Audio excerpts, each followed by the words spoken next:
All right.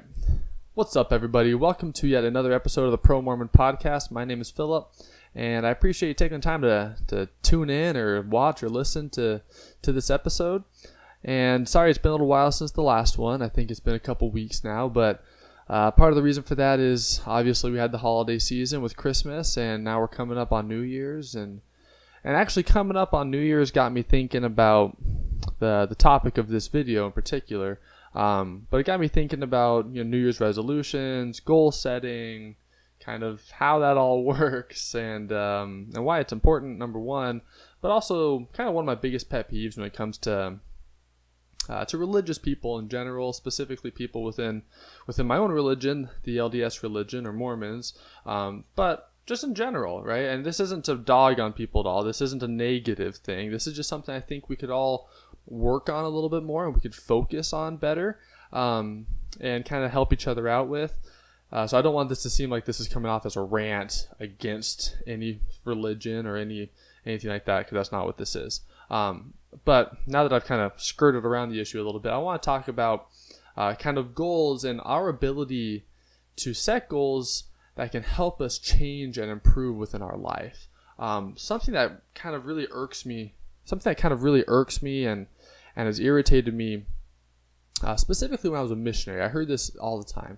We'd be talking to people, and I'd have a chance to explain things to people, specifically about the repentance process.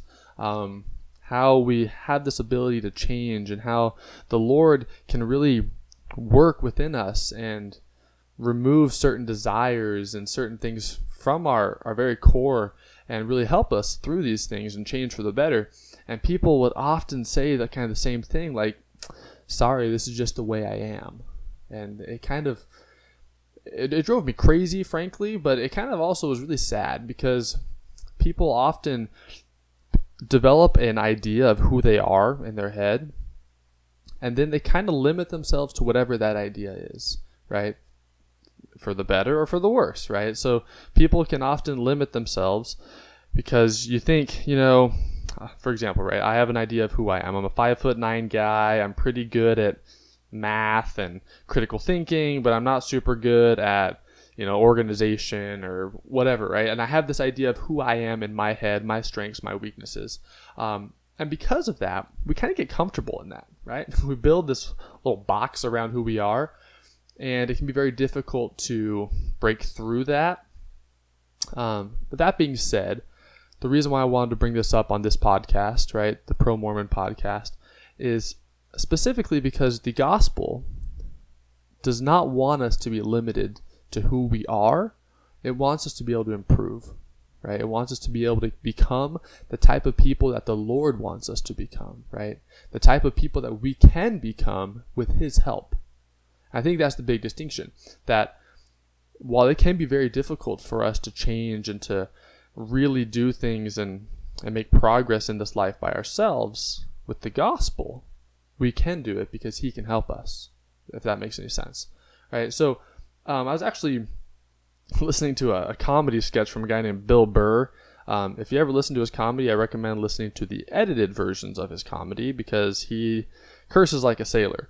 But he had a comedy sketch where he was talking about, I think I actually mentioned this in a different podcast or a different episode, but he had a sketch where he was talking about how he first started off in comedy and how he would go to these clubs and he would do his skit, right, his little performance, and afterwards, if you really kind of wanted to make the next step within that field, you had to go kind of talk to these agents or whatever they were, right? You had to go talk to these people, and they would kind of hook you up with the next people, and they'd book you into these bigger gigs, and from there you would kind of move up.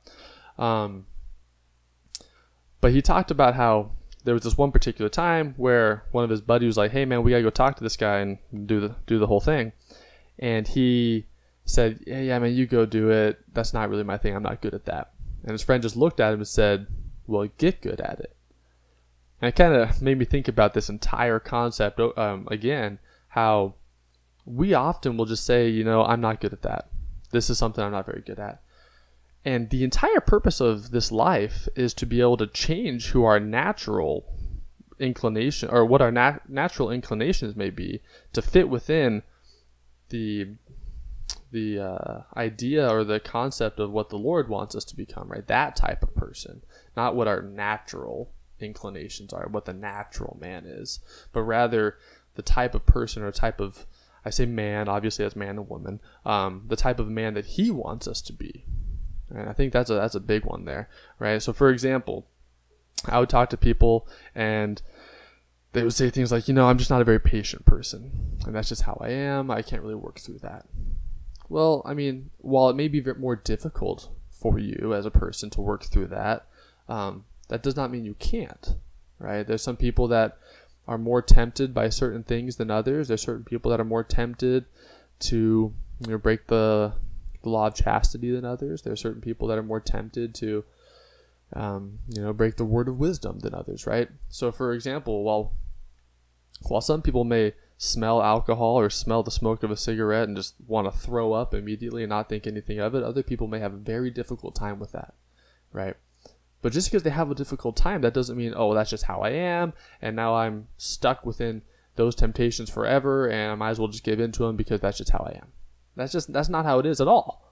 The Lord doesn't want us to think that way. He wants us to be a certain way, and He gives us the tools and the ability to become that way through Him. Now, on our own, it can be extremely difficult, right? And that's the kind of the kicker. I recently was reading a little bit about Benjamin Franklin, who I think he was like in his early 20s. He decided he wanted to kind of mold himself into the perfect person, right, so to speak. And he came up with a list of 13, actually it was 12 virtues at first. He added a 13th one later, but 12 virtues that he believed would lead to him becoming the best him that he could be, right? And I mean, they included things like being frugal with your money, being more organized, being more clean, being more, learning when to be quiet, those type of things. And he had a systematic approach in which he would basically every single day go through and check off whether or not he had succeeded at becoming better at those virtues in his journal every single day, right? And he said that over years and years and years of practicing this, that he did improve, and he feels like he became a better man because of it. But that was a systematic approach that a man took to improve himself, and it worked a little bit. But I can tell you that if we go through the Lord while doing that, it'll be much more effective, right? We let the Lord tell us through prayer, right? What is it that you would like me to improve upon? What are the virtues or things that I need to work on specifically for me, for my family, right? Not just the ones that I want to do because of some selfish reason, right? And I think while Benjamin Franklin was onto something, right? As we allow the Lord to guide us in that effort, we'll be able to have more lasting and more permanent change. And I always think about this when it comes like New Year's time, because we always want these New Year's resolutions. We all want to get fit. We all want to get more organized. We want to work harder. We want to do all these things. And I think it says by like February, the majority of people have dropped their New Year's resolution. And it just goes to show you that the majority of people, we're not good at affecting change within our lives, right? We kind of need some help. I think that's just the bottom line. We all need a little bit of help when it comes to that. So I'm going to keep this a short one again today, guys. I'm going to work on trying to get more people on the podcast here soon, so that way I can make this a little more interesting. But I think this is a big one, especially going into the new year. We need to remember the importance of one of the most basic but important elements of the gospel, which is the ability to affect change. In the scriptures, we hear all the time about how there was a change of heart, things like that, right? That's a very real part of the gospel that we can put to practice and see the effects in our lives.